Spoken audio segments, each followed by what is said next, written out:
So I'm really delighted to have you here, Stuart Bullen, in our podcast and on our website, comicsblog.fr. Could you just introduce yourself a little bit for the beginning? Sure thing. It's a pleasure to be here as well. So I'm a VFX supervisor with 13 years of VFX supervising experience, covering about 32 different film and TV projects. I originally started my career as a runner on Batman Begins. And worked my way up there through what is the 2D route, so roto, then prep, and then compositing. At which point I was given an opportunity to work on set on season 1 of Game of Thrones. So that cropped up. It was an unknown thing at the time, and so the golden rule is always say yes. If something comes up, say yes. So that's what I did. Went on that, and that was where I started to supervise and understand the whole filming process from the on-set side, and just kept going from there. All right. So could you explain a little bit as what's your job as a supervisor? What is the task that you're doing? Sure. So it can vary depending on what project. So the most amount of work you would do is when you're starting from the ground up. So you're given a script before there's any filming taking place. And you break that script down, sometimes with the director, sometimes with the producer, whoever is available and who wants to do that with you. It kind of varies from project to project. And what you do, you start calling out what you believe is warranted for visual effects. So it could be massive extensions of environments which aren't possible to shoot for real, or digital characters like, CG characters like in Game of in Guardians, you've got Groot and things like that. So you start pulling these things out of the script and then highlighting what sort of work is involved in creating that.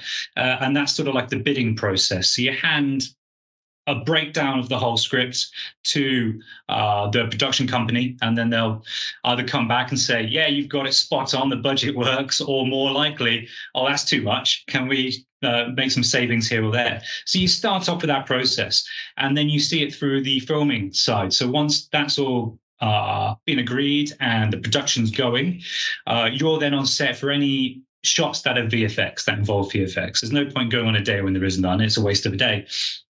And you're there to facilitate any questions that the director or the first AD might have regarding the work you're putting in.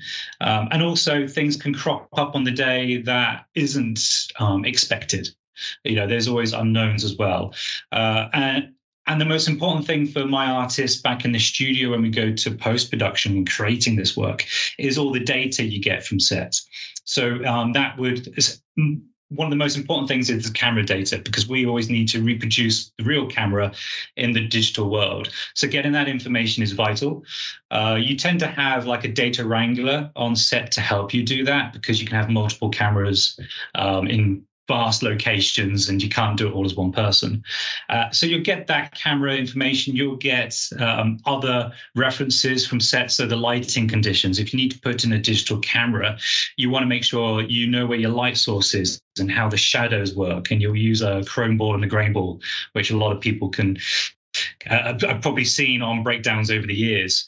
And so references are really important on set. So I'm there for that. And I'm there just to facilitate any questions that come up.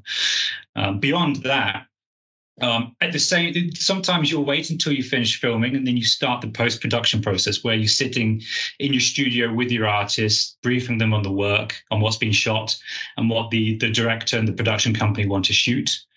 And then you start sort of breaking that down. How do we achieve that? Sometimes you're doing that while you're still filming. So if it's a really big production, you might get started early on.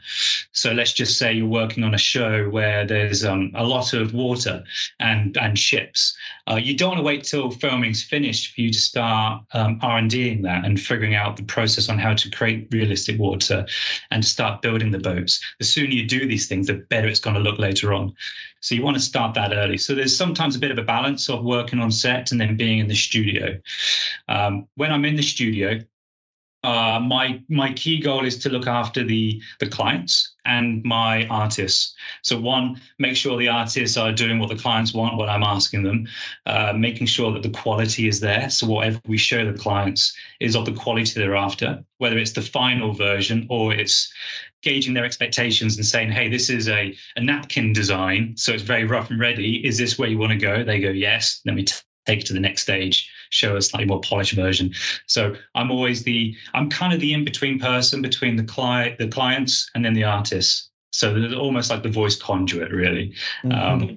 And when you're in the studio, you spend a lot of your time in a screening room doing dailies, reviewing people's work, giving feedback, and just helping guide them to get to that final stage. But the best thing about my job is that I'm surrounded by talented artists and supervisors who are dedicated to their area, where it's CG or compositing or effects or animation, whatever it is. You've got these amazing talented people around you to support you. So they make me look good. So kudos to them all the time. And then, you see it straight to the end. That's kind of it. So you're there sometimes doing work yourself. You'll jump on the machine and create work too, because why not? You want to be relevant and not just a voice. And I think generally that's kind of the scope of the work of a VFX suit. And this is quite a lot of work. But as far as the design is concerned, are you working also with maybe the art director from one kind of production, or are you also having an input into the artistic direction?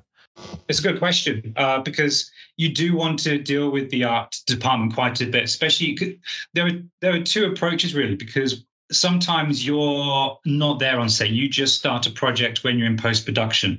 Guardians of the Galaxy was one of those. We weren't there on set. We didn't have to deal with that side. It was only when they went into post we worked on it. So we didn't have any dealings with the art department there. But on shows where I've been there throughout the whole of filming, you do then need to always be communicating with that department, with the art department, because they would have been on it long before you, most likely, because they're designing well in advance. They can get all the equipment and the materials to make these sets.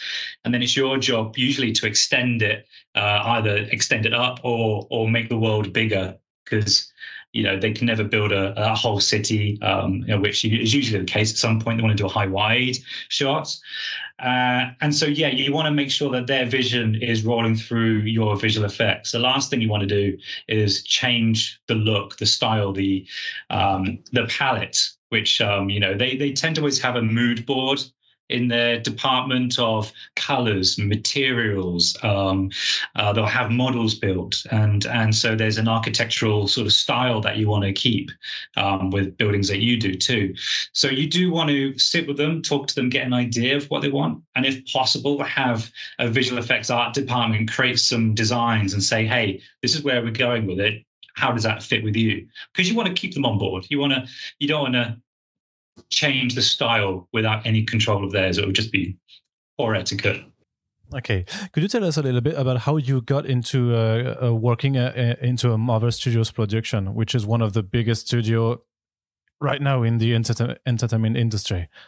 It really is. And it's an absolute pleasure to be working on these shows. This is my third Marvel show now. It was I did the Marvels, Ms. Marvel, the Marvels, which we're still working on now, and Guardians of the Galaxy. And before, let's see, 2.5 years ago, I hadn't touched a Marvel show.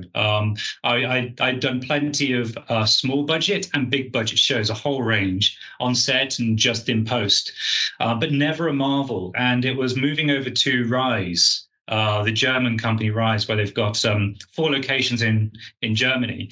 And I heard from Lara Lom, the managing director of the London facility, that they're starting to create a London facility. And would I like to be a VFX soup there to help sort of head up that side of things?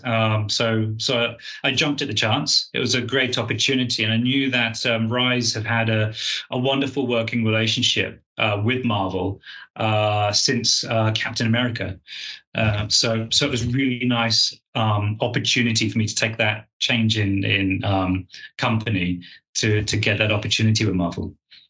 So you would say that from studios to another, there's a lot of different ways to work with, or is it like a same standard method? It depends. I'd say there's a difference between the size of studios, and then that can dictate the type of work you do. So when I first started as a VFX soup, I worked for a really good company, and they focused mostly on 2D approaches. So there wasn't a very CG, 3D heavy side of things. They did it, but it wasn't their bread and butter. It wasn't their feather in their cap. So it was all very 2D heavy. And that was kind of the case for the first 5 years or so. And that's because of its size. And they were getting into it was a new company. They're trying to get into the industry. And overheads are important for small companies. So you don't want to go down heavy CG routes or effects, because you can sink a lot of money and time and research and development into those things. So small companies, you tend to not always work on big ticket shows like Marvel. But whereas if you work for Framestore at NPC, which I've worked for both, when you're working for those, you get exposed to really big shows, bigger budgets, more time to do the work, and a larger crew to work with. So the team you're working with, instead of saying, like on Guardians, I have 19 compositors, you could end up with double or triple that, depending on the sort of the scope of the work you're doing. So there is a difference between large and small facilities. So when you're jumping around, it's not always an easy fit to make a change from one to another. So I think thankfully I started off in a smaller company, so I was exposed to a lot more range of things. So I wasn't pigeonholed in one area. So I think that really sort of helped me out in my career. And what do you prefer, small budget companies or big tentpole movies? Do you know what? I think Rise balances it really well. They do the big shows, but they don't take on loads of the shots. They just take on complex shots. So you can get to do the really sweet, beautiful work, but you don't have the really big team to do like 500 shots. You're looking at more around the 200 mark. So for me, that's a really good balance, because then I can take my experience from early on, focusing on 2D, and then taking that and going, okay, we've got this really big CG heavy show. How do I use my 2D knowledge to simplify some shots? Because as long as the director and the overall VFX soup in Guardians of the Galaxy, it's Stefan Soretti, as long as they get the end result they're after, as long as it looks how it looks, they don't care the journey that you take to get there. So if some shots I take a 2D route in order to save resources to put onto the heavier, bigger work, I'm going to do that. I think that was a useful tool that I learned early on when I became a VFX soup in that smaller facility. So that does mean that within the work you did on Guardians of the Galaxy, you were talking mostly with Stephen, or did you also have contact with the director James Gunn? Never had direct connection with James Gunn. No, it was always through Stefan, because he's obviously got that very good working relationship with James. So there's never a need for James to have that direct communication with the studios, because there was a huge reliance on Stefan knows exactly what James wants. So there was all that trust there. So there's no need to spend and waste James's time talking to us, unfortunately. So Stefan knows he knows what he's doing. He's a very good supervisor, and then he's also got a team of supervisors around him in LA as well that they can then communicate on a daily basis with these studios like Rise. So I guess you would say that one of the key component also into the making of a movie like that is the communication between your team, the other departments, and to see that everything fits well into the whole movie. It seems like dentic. Yeah. And you kind of hit the nail on the head there. Communication is one of the most important things. And I think even more so since COVID, because from a studio perspective, you're working with people that are now remote workers. They're not in the office. So back in the day, you'll walk past someone's desk and you'll go, oh, actually, I like what you're doing there. I didn't think of going down that route. Let's explore that. Or, oh, I'm not sure that was what we're thinking. Let's change tactics and go down this route. You can't do that anymore. So you have to over communicate at times and check in more often from a studio perspective. And then also from, dealing with clients, same thing as well. It's like at least with Marvel, and to be honest, I can't think of any client where this hasn't been the case. You're always communicating. You're always, they'd rather hear from you than not. And if they don't want to hear from you, I'm sure they'll tell you. But they haven't done so far. So yeah, communication is always the key. But you just told us that you were like remotely working, but we know also that remote working has expanded the risks of leaks and spoilers and stuff like that. So were you not working at the Rise directly when you were doing Guardians of the Galaxy? Yeah, well, for myself, I mean, I like to be in the studio anyway, because it depends on where people are located. Sometimes they are in different cities in the same country. However, the setup you have with the technology is that you're remote working in. So all you have at home is a monitor. You don't have a computer. So there's no physical way, apart from taking photos and video, which you could do in a studio easily enough on the side. Not that people do anymore. They can't stick a dongle in. They can't take footage out. It's all securely located and tracked in the studio. So there's that remote working. I think COVID really accelerated the technology and the trust and the pipelines on making this robust and secure. So now we're in a world where you can remote in. You can have remote workers permanently. I don't prefer that. I prefer at least a hybrid. So you do get to see the people. You get a better rapport and a good communicative relationship with them if you do that. But yes, it was. It now works. The security setup is really robust. So all the studios work that way now. All right. I want to go really into the details of what were the shots you worked on with your team on Guardians Volume 3. Yeah, sure. Okay, so because I didn't work on 1, but on 3, we did. Let's go through the characters. So we worked on Mantis. So with that, you've got to work on the antennas on her head. So they need to be animated. They've got like a skeletal rig to that as well, so you can control how they operate and how they move fluidly when she moves her head. They need to have an organic feel to it. Also, and this is generally for most characters, because a lot of them have different eyes. They don't have human eyes. You got Nebula, Drax, Mantis. They have different eyes. Sometimes they'll wear contacts, and sometimes they won't. And on most of our shots, they didn't. And you can understand why. Eyes get really dry. They're under hot lights. It's annoying. So VFX can do it once in a while. Why not? So with Mantis, we did put in new eyes for her. And then sometimes in some shots, she's out in the atmosphere, breaking through from counter-Earth into space. So she ends up getting quite cold. So we've got like CG frost going up her hands and arms and becoming all frozen with some breath coming out. With Drax, we also did his eyes too. So that's another eye setup as well as Nebula. So her eyes was worked on. Also with Nebula, with the character, with the actress, in the first film, she shaved her head. So because Nebula, she just had that blue sort of like clean shaven head, right? In the second film, as well as the third, she grew her hair. She didn't shave the hair off. So when she turns her head at times, you get this big bump on the back.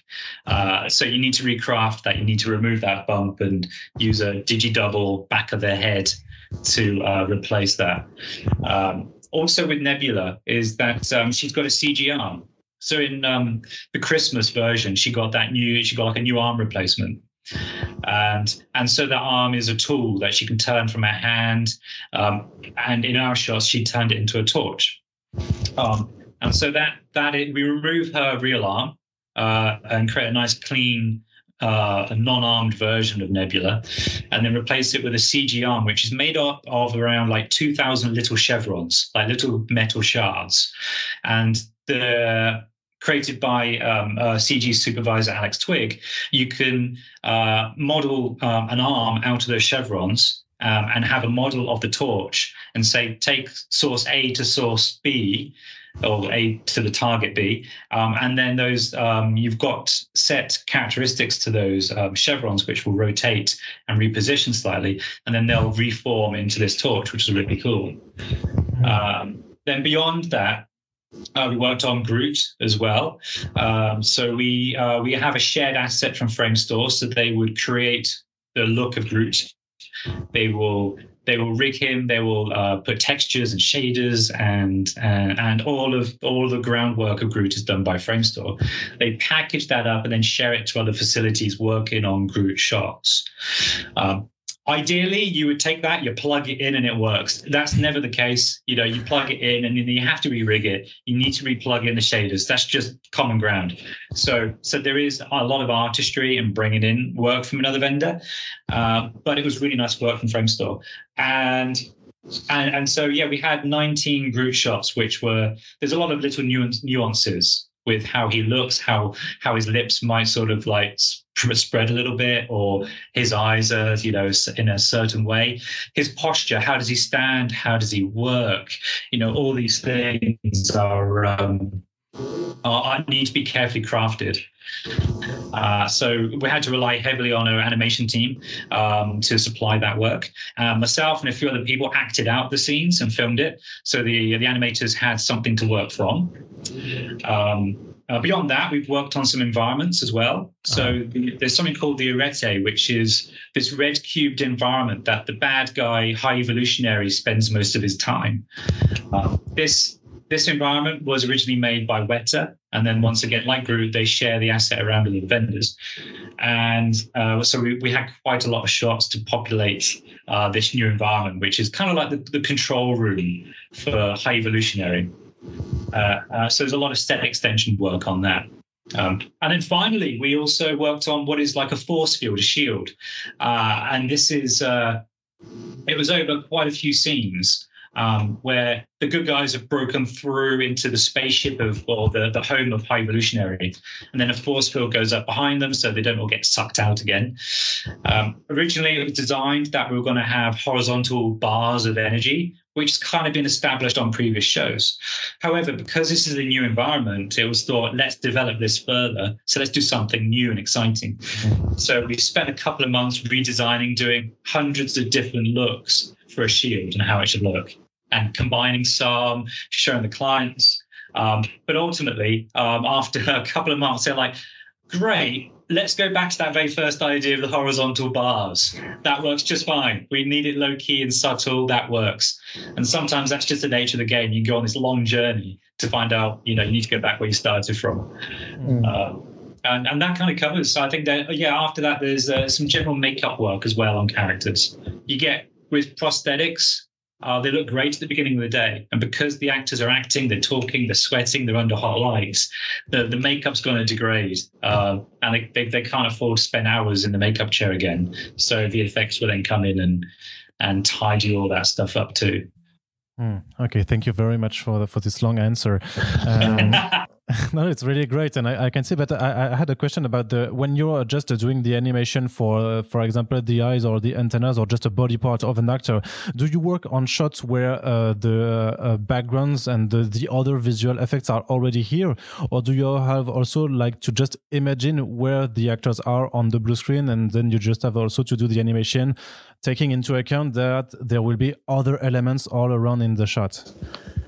Yeah, it's interesting. I think we were very fortunate. But I believe the production company try and keep the whole shot with one company, so you don't have to imagine where stuff's going because you're going to be putting that stuff in anyway. That tends to be the case. I've been not on this show, but on other shows, that's not always that. So then you need to be in good communication with the other company, and you might share some early blocking animation. So there could be some gray renders of a character they'll drop in, so you know where they're going to stand, and you know maybe where you need to put the environment where you don't need to worry so much because it's going to be covered by the work that they do. So it hasn't really been a thing for us on this show. However, you know, you still need to imagine, as a VFX suit, you need to imagine where things are going to be. So, example, an environment with Groot in, if he is not present there, sometimes they'll have a guy called Austin, who is kind of the stand-in actor to play Groot on set. Sometimes he's not there. So we have to imagine what Groot would be doing in that scenario. So there are times you need to use your imagination and then sort of start blocking out what you think he'll do while other work is being done around it, like the environment or makeup on other characters. So it's a bit of a balance, really. Okay, so you've never been involved in doing like backgrounds, but like realistic backgrounds, because we know that in some Marvel Studios movies, like instead of doing a scene in a bar, they're shooting into a studio and they are adding like the background of a bar, and so this is really intriguing to see stuff like that done, because you would suppose that normally you would just shoot into a bar, a scene that you won't have to create it by CGI. What do you think about that? Yeah, it's fun because going back to when I was working in this smaller studio, there was a lot. I did a lot of period shows. So you're talking about shows in the early 1900s and things like that. And you'd usually find a location where the actors at least have something to work with. You know, they have an environment, and then you're extending beyond a certain distance. But when you're working with a blue screen, there's less of that. You know, there's a lot of imagination that the actors have to rely upon. Back in the day, I would go on set with at least images of what would go back there, so people can start imagining what's there, and that might help sort of bridge the gap and create the world for them. And now you've got technology, of course, to do virtual production at different levels. So they can at times now have a background there, and you don't have to worry about a blue screen. But it can be weird on set at times when you are just working in a blue volume and there's just nothing there to work with. But ideally, you do want to build as much as possible, so the actors feel like they have something to work with. Mm-hmm. We also heard in the news that Marvel Studios were a little bit criticized because of how they are managing the relationships to the VFX studio that they're working with. Did you have any kind of troubles during the Guardians or another production? Is this something that you can relate to or that you've been witness to? Not at all. I mean, the thing is, though, to be fair, even I would probably be careful. If let's say I had a really bad experience, I wouldn't air it, but the truth is, I haven't had a bad experience. That I think there's two sides to it. One, you've got Marvel, who will always push for a lot. They've got high expectations. They've got an audience base which have high expectations. They've been given a lot in the past. They expect a lot, so they always have to try and think about, we've got to keep delivering. So you can understand that, and there might be pressure to do certain things and to get shots out in a short amount of time. But then it's on the studios also to then gauge that expectation and say, okay, within this time, you'll get X amount of work. Or yes, we can do, you're asking for 200 shots to be done in 4 months. We can't do that. So here's 100 shots in 4 months instead, and take the rest to another facility maybe. And so, I mean, that's just a broad answer to what is probably a lot of nuances to these things. Okay. But I think it's on both sides to really just find a balance. But for me, it's worked well so far. Okay. And a last question. What's your stance also about the use of AI in the VFX? Because also Marvel Studios has just been pinpointed at using AI for a new secret invasion. I don't know how to say it in English from their credits, and is this something that you're afraid of? Because we know it's kind of threatening to visual FX artists and studios. It's a fair question. I think it's important, especially for students coming up into VFX, to know what are they in for. Really, is there going to be work for me in like 2 years' time? I'm not afraid. I think it's all about tools. This is just another tool to use. So it's all about how to understand that tool and how to use that tool, because you can sit in a room with a director or someone who's less creative, and then they're using words, which even in AI, you can type in words and it will give you like an image of some sort. But sometimes, what they're thinking, you have to really understand where they're going with it. And AI isn't always going to be that intuitive to understand what they're after. The clients might be really ambiguous with what they want. They might act it out. There's certain things that, you can't quite translate into AI at times. So there's that side of it. But it is a tool. It's like well, once upon a time, I worked on Shake as a compositing software, and at the time it seemed to work. And then Nuke came out, which was way more advanced. And then there was that fear of it's doing a lot more of 3D in that than it used to. So is that taking work away from 3D? It's not. It just means that you can rely on 3D to do even bigger, cooler, amazing things, while compositing can do a little bit more of their stuff. So it's all about how you use a tool. And then there's smart ways of using it, right? So maybe the clients can rely on it a little bit at a time. So let's say they come to a studio with, instead of saying, oh, I'm thinking about doing this world with trees and these futuristic buildings with a blue sky, they could use AI beforehand and come to me with some renderings from AI. And so we've already got like a ground base to work from. So it gives us a sort of a foot up. So I think it's all about how we wisely use it. But it's not going to eliminate work. It just means that we can maybe in the future do less of the things that AI can do, which is maybe repetitive, similar work. And we can focus on some other things. So it might just open up the world of VFX more. It's so early to tell, really. But I'd say it's exciting. Yes, yeah, because we saw in the credits from the Miss Marvel show that like 40 people were employed to do the credit sequence, and compared to the Secret Invasion, which has AI, there were only 8. So you would say that jobs were cut at this point. Exactly. Yeah, I think if you look at the numbers that way, for sure. Yeah, without a doubt. But again, I guess who's then, are those artists doing the AI, or is it artists plus AI? And do you need an AI operator as well? So maybe it's creating jobs too, in some way. But yeah, maybe it's, like I say, it's probably just freeing up those people to then move on to do other things. Because using AI myself, there are times when you keep punching in words and supplying images, and you're still not quite getting what you want. It's close, but it's not quite there. So there's always that stage that you'll still need artists. You'll still need those creative people that you can sit down and talk to and get an understanding to take it to that level that you're after. And you know that. So it's not the end of the effects. Yeah, but then the other point is I would like to discuss with you is also the fact that it's the images generated by AI are based on thousands of images that the software does not necessarily have the authorization to use. And maybe I could use an AI software and use pictures that you did or that your studio did without your consent. And don't you think that could be also a problem? It could be, yeah. And it's definitely an area that I'm not really that sort of experienced in to answer fully. But yeah, I reckon,